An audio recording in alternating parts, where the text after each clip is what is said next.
আল্লাহ রাসূল বললেন, মান মাতা লা ইশরিক বিল্লাহি দাখালাল জান্নাহ ওয়া মান মাতা ইশরিক বিল্লাহি দাখালান নার। যে ব্যক্তি আল্লাহর সাথে শরীক করল না মৃত্যুবরণ করার সময়, মান মাতা মৃত্যুবরণ করলো লা ইশরিক বিল্লাহি আল্লাহর সাথে শরীক করলো না, দাখালাল জান্নাহ, আমি রাসূল বললাম ওই ব্যক্তি জান্নাতে যাবে। ওয়া মান মাতা ইশরিক বিল্লাহি দাখালান নার, যে আল্লাহর সাথে শরীক করবে, আল্লাহর সাথে অংশীদারিত্ব করবে, ওই ব্যক্তি দাখালান নার, সে জাহান্নামে যাবে। তারা বুঝতে পারছি আল্লাহর সাথে কোনো শরীক করা, মৃত্যুর সময় কোনো পীর বাবা, খাজা বাবা, দয়াল বাবা কেউ কাছে কিছু চাওয়া। আমি আগেই বলছি মৃত্যুদের যখন শুরু তার অবস্থা আশঙ্কাজনক, তার কানে কি করবেন, লা ইলাহা এই শব্দটা পড়বেন, কোনো পেশাও করবেন না। রুগী দেখতে যাইয়া কোনো লাভ নাই। রুগী দেখতে গেলে কতটুকু সওয়াব তা আপনাদের জানা দরকার। যখন রুগীর কাছে যাবেন, অসুস্থ ব্যক্তিকে দেখতে যাবেন, ৭০,০০০ ফেরেশতা আপনাকে দোয়া করতে থাকে। রুগী দেখতে যাবেন বড় সওয়াবের কাজ। এটা কিন্তু আমরা করি না, সব করি কিন্তু রুগী সেবা। একজন রুগীকে মেডিকেলে দেখতে যান, গল্প খাওয়াবেন, তার মাকে হাত বুলাবেন, তারপর রহমতের ফেরেশতারা আপনাকে দোয়া করে। এগুলো আমরা আসলে বাস্তব করি না। আমরা খালি করলামে ২০০ টাকা খরচ, যাইতে পারলাম না, দুঃখ লাগলো। আল্লাহ রাসূল বলে রুগীর পাশে যাও, সেবা করো। তুমি যদি রুগীর সেবা করো, আল্লাহ বলে আমার সেবা করা হলো। তুমি যদি কোনো ব্যক্তিকে, অভাবী ব্যক্তিকে খাইতে দাও, আমার খাওয়া দাওয়া আমি খাইলাম, ওই রুগীর সেবা করলাম, আমি আল্লাহর সেবা তুমি করলাম।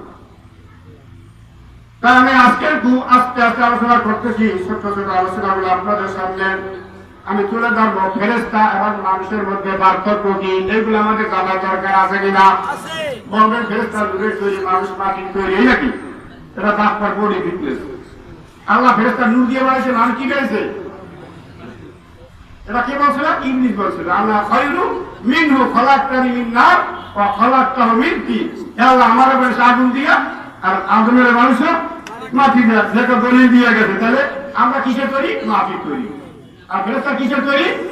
নূরের তৈরি। আর নূর বলবো না মাটি বলবো? নূর বলবো না মাটি বলবো? আর বলবো যে নূরে যে কি পাওয়া, যেটা নূর সেটা কথা বলছে।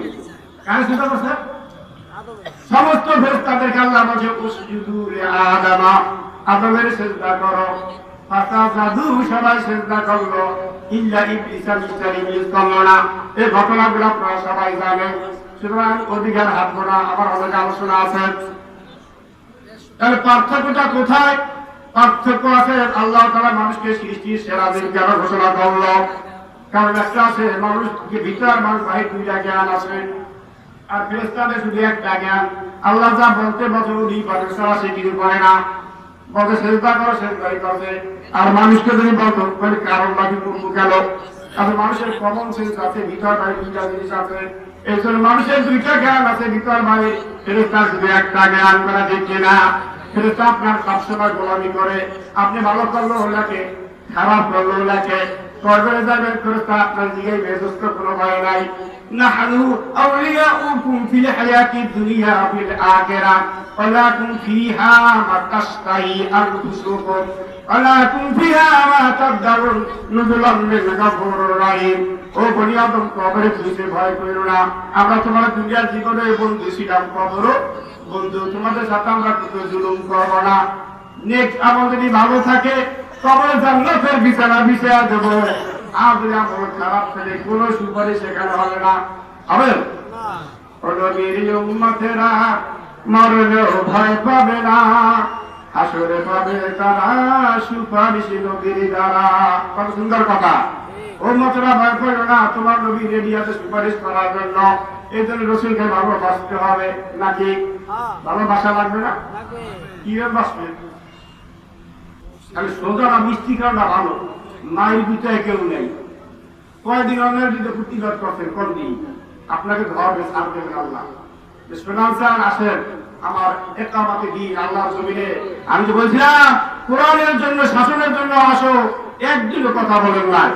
নামাজের কথা বলেছে কত ৮২ বার, জিহাদের কথা বলেছে ৪১ বার। জিহাদ করা যেরকম ফরজ, নামাজ তেমনি ফরজ। একবার অন্যের বিরুদ্ধে প্রতিবাদ করিলে মনও খারাপ হয় নাই। আর ৮৭ বার আল্লাহ তাআলা কোরআনে উল্লেখ করেছেন, আমার বান্দা তুই যে আজ আকিমুদ্দিন তুমি দিন কায়ম করো কয়বার কোরআন যদি আজ সহজ সংসারে থাকতো মহান সংসারে কোরআন থাকতো আর মানুষ চুরি করতো না ডাকাতি করতো না যেটা করতে সাহস পাইতো না চোরের বিচার হইতো যেটা গাড়ির বিচার হইতো আজ কোরআন নাই